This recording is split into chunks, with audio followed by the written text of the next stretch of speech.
BJP की पॉलिसियों के बायस बेगुनाह शहरियों की जाने ज़ाये। रुकन कौंसिल कविता।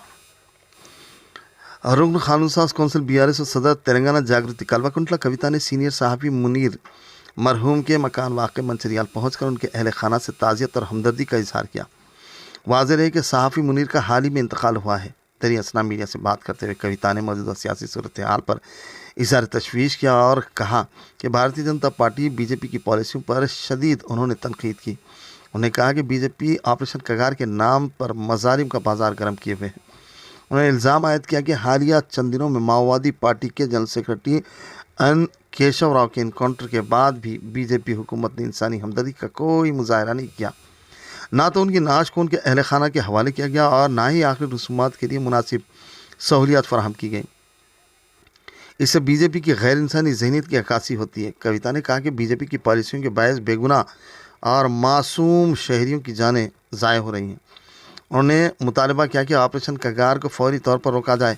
उन्होंने कहा कि बीआरएस पार्टी ऐसे जालिमाना इक़दाम की सख्त अल्फाज में मज़म्मत करती है और अवाम के हुकूक़ के लिए हमेशा आवाज़ बुलंद करती रहेगी।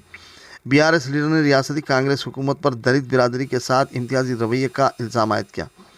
उन्होंने बताया कि सरस्वती नदी के हालिया पुष्करालू के मौके पर दलित तबके को नज़रअंदाज करने से रियासती हुकूमत की दलित मुखालिफ सोच बेनकाब होती है।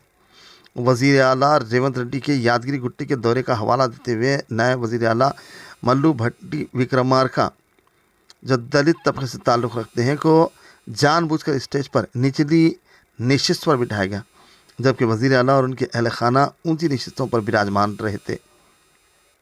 यह अमल सिर्फ एक फ़र्द की नहीं बल्कि पूरी बिरादरी की तौहीन है।